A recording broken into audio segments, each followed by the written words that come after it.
Everyone, আপনারা সবাই কেমন আছেন? আশা করি সবাই ভালো আছেন। আলহামদুলিল্লাহ আমিও ভালো আছি।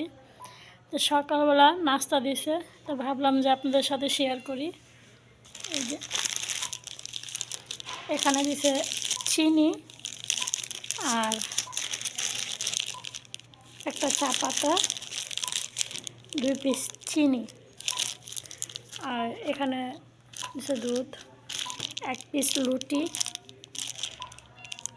আর এটা হচ্ছে রিসিট, আর এই যে 2 বোতল পানি।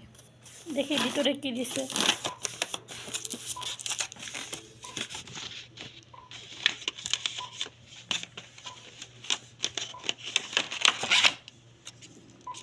আজকের নাস্তা হয়েছে 2টা ডিম, মধু, আর এটার নাম কি জানি বলে আমি জানি না। এটা খেতে অনেকটা একটু লবণ কাটা লাগে, ভালোই লাগে, খারাপ লাগে না মধু দিয়ে খেতে।